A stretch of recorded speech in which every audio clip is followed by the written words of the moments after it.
Hello friend, શું છું Hardik Patel icon engineering tuition ક્લાસીસની ચેનલમાં વિદ્યાર્થી મિત્રો આપનું સ્વાગત છે।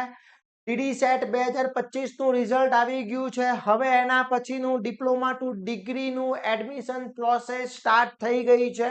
તો એની ઇમ્પોર્ટન્ટ ડેટ આવી ગઈ છે, એના રૂલ્સ એન્ડ રેગ્યુલેશન આવી ગયા છે।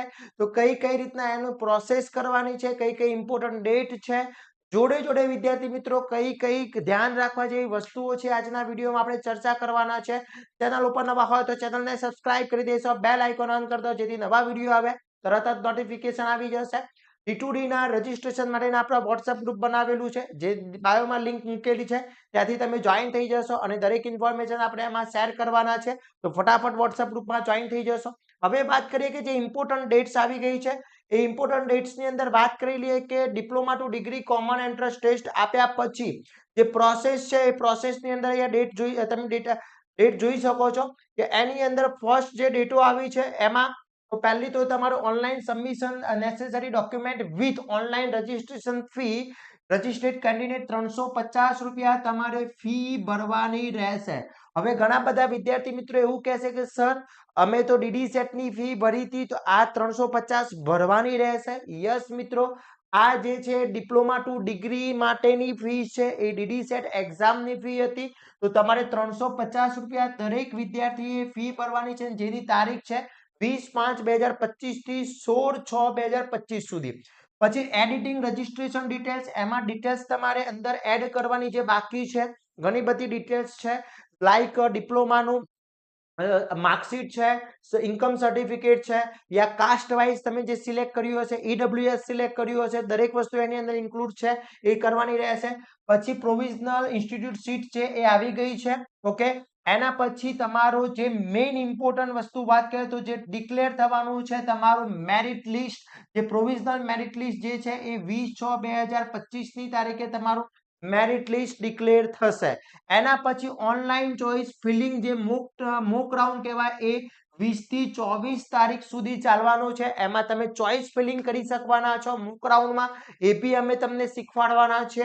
એના પછી એનું રિઝલ્ટ જે છે 27 તારીખે મોક રાઉન્ડનું રિઝલ્ટ જે 27 તારીખે ડિસ્પ્લે થશે। એના પછી ફાઇનલ મેરિટ લિસ્ટ બનશે જે 27 તારીખે આવી જશે અને એના પછી તમારું ફર્સ્ટ જે છે એ તમારું ચોઇસ ફિલિંગ સ્ટાર્ટ થવાનું છે 27 થી 30/6, ઓકે। અને એનું જે ફર્સ્ટ એલોટમેન્ટ એકચ્યુઅલી એડમિશન જે તમારું છે એ 4/7/2025 છે, આફ્ટર 2 વાગ્યા પછી 2 PM પછી ડિક્લેર થશે। એટલે 7મા મહિનાની અંદર 4 તારીખે તમને આઈડિયા આવશે કે તમને કઈ કોલેજ મળી રહી છે।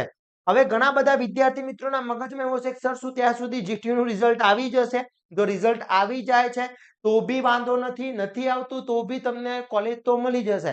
જે વિદ્યાર્થી મિત્રો જે જીટીયુ માં પાસ થઈ જશે તો એ લોકોને કોઈ જ પ્રોબ્લેમ થવાનો નથી, પણ જે વિદ્યાર્થી મિત્રો જો સપોઝ જીટીયુ માં કોઈ સબ્જેક્ટમાં કોઈ આગળના સેમિસ્ટરમાં ફેલ હશે અને જો રિઝલ્ટ પેન્ડિંગ હશે તો એમને પ્રોબ્લેમ થવાની પોસિબિલિટી રહેશે। એ બી હું તમને શીખવાડી દઈશ કઈ રીતના હોય છે એની અંદર।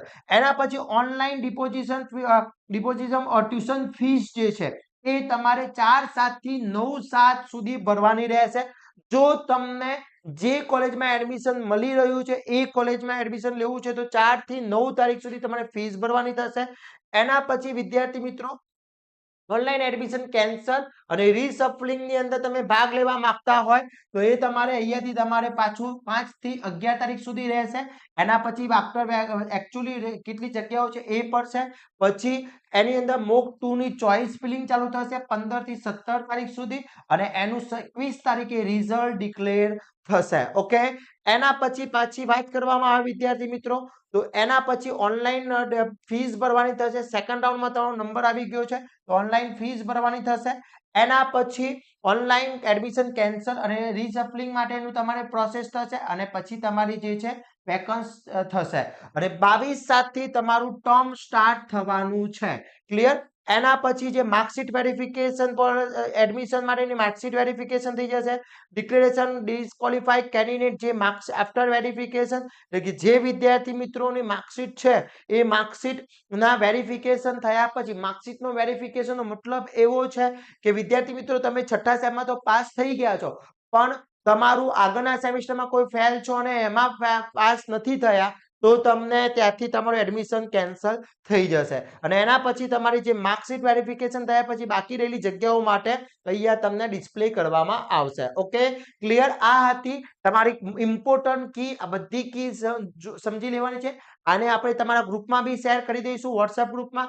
બીજું ઇમ્પોર્ટન્ટ વસ્તુ જે છે એ ખાસ ધ્યાન રાખવાનું છે કે પ્રવેશ લાયકાત જે છે એની અંદર વાત કરવામાં આવે તો પ્રવેશ લાયકાત માટે કીધું છે કે ડિપ્લોમામાંથી ડિગ્રી એડમિશન એન્જિનિયરિંગ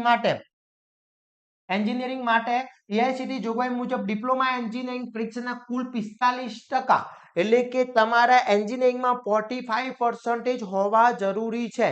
ઘણા બધા વિદ્યાર્થી મિત્રો આનો ઊંધો ઉલ્લેખ અથવા ઊંધું સમજી રહ્યા છે.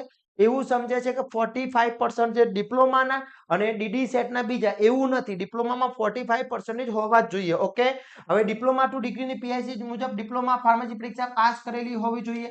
આ ફાર્મસી માટે છે. મેરિટની જોગવાઈ શું છે કે ડિપ્લોમામાં એન્જિનિયરિંગ તેમજ ડિપ્લોમા ફાર્મસી વિદ્યાશાખાની પરીક્ષા પાસ કરેલી હોય અથવા ઉપસ્થિત રહેલા અને ડીડી સેટ 2025 માં ઉપસ્થિત થયેલા હોય તેવા ઉમેદવારને સરકારશ્રીના પ્રવર્તમાન નિયમ મુજબ મેરિટમાં સમાવેશ કરવામાં આવશે. જે વિદ્યાર્થીએ ડીડી સેટ આપી હશે એમને જ એ લોકોને મેરિટમાં નંબર આવશે. જે લોકોએ ડીડી સેટ નહીં આપ્યો એને આપશે નહીં. પછી બીજો ઇમ્પોર્ટન્ટ રૂલ્સ છે એ સમજવાનો છે. અગત્યની જે સૂચના છે એ અગત્યની સૂચના શું છે સમજી લઈએ. તો ઉમેદવાર તેમના બોર્ડ યુનિટ પરીક્ષા પરિણામો જાહેર થયા તે પહેલાનું રજીસ્ટ્રેશન પૂર્ણ કરી શકે છે. જો ડિપ્લોમા ઉમેદવારો બેકલોગ વિષયો 1 થી 6 સેમેસ્ટરની ડિપ્લોમાની પરીક્ષા આપી છે અને પરિણામની રાહ જોઈ રહ્યા છે તેઓ રજીસ્ટ્રેશન કરાવી શકે છે.